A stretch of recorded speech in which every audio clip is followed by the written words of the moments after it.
Bonjour les Croussiens et les Croussiennes, je m'appelle Michel, je suis l'un des animateurs du Val-de-Marne et cette vidéo s'adresse bien entendu à tous les étudiants de France et à toutes celles et ceux qui la visionneront. Alors, je m'adresse à vous aujourd'hui, écoutez, pour vous donner un petit conseil cinéma.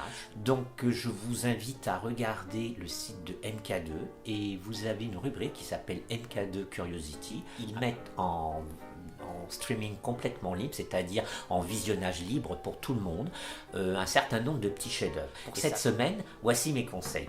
Tout d'abord, vous avez toute une série de 3 dessins animés de Betty Boops. Alors là, vous allez vous apercevoir qu'en fin de compte, le Poum Poum Pidou, eh bien, c'est pas Marilyn, c'est bien Betty Boops qui, dans la deuxième partie des années 1930, l'a immortalisé à travers ses dessins animés. Des dessins animés qui avaient eu d'ailleurs des petits problèmes avec la censure, vu la taille de la robe qui dévoilait les jambes pour un dessin animé de Betty Boops. Donc, je vous invite à découvrir de toute façon cette femme libre dans ces dessins animés qui sont de véritables chefs-d'œuvre. Ensuite, ce qu'il propose, Que la lumière soit, de 1998. Alors ce film, c'est un ovni d'un réalisateur-producteur qui s'appelle Arthur Joffé, il est français. Et en fin de compte, je dirais de son film, en fin de compte, ça sont des films qui ont ni queue ni tête. Mais attention, par contre, ces films qui ont un cerveau. Ça me fait exactement penser au Blob, vous savez, cette espèce de bestiole là qu'on nous a, unicellulaire, qu'on nous a donné à voir au Jardin des Plantes. C'est un peu, ces films, c'est un peu pareil, mais sauf qu'on est complètement porté par l'histoire, qu'on est complètement porté par sa poésie. Donc je vous invite à découvrir ce film, Que la lumière soit, qui avait été tourné en 1998, qui est sorti quelques jours avant la finale de la Coupe du Monde, je crois, donc que personne n'est allé voir au cinéma, parce qu'on avait la tête ailleurs à ce moment-là. Donc écoutez, c'est le moment de le voir ce film, c'est le moment de rêver, surtout vous avez de très très belles scènes de Notre-Dame dans ce film, donc avis aux amateurs.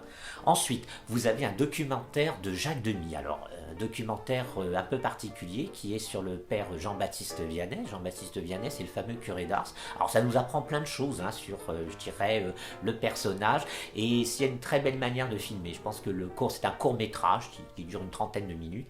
Et c'est un court-métrage qui nous apprend beaucoup sur, je dirais, la manière de filmer. Et surtout, il y a beaucoup de travelling, vous verrez.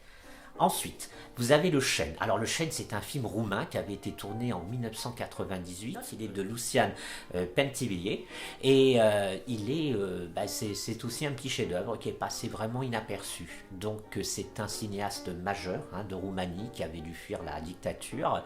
Et là, le meilleur pour la fin, un véritable chef-d'œuvre. Ça s'appelle The Night of Living Dead, tout simplement la nuit des morts vivants. Oui, la fameuse nuit des morts vivants de George A. Romero, qu'il a tourné en 1968, avec un budget dérisoire d'un peu plus de 100 000 $, à peine plus. Et c'est un film qui a après énormément rapporté au box-office. C'est vraiment un cinéma, ce qu'on appelle le cinéma indépendant américain. Il avait été tourné à côté de Pittsburgh, avec des amis de George A. Romero qui faisaient les figurants de zombies. Donc en gros, c'était à la fois sérieux et à la fois ils ont quand même pas mal rigolé en faisant ce film. C'est un film en noir et blanc, où le noir et blanc est absolument sublimé. Donc vraiment, je vous invite à le découvrir ou à le revoir.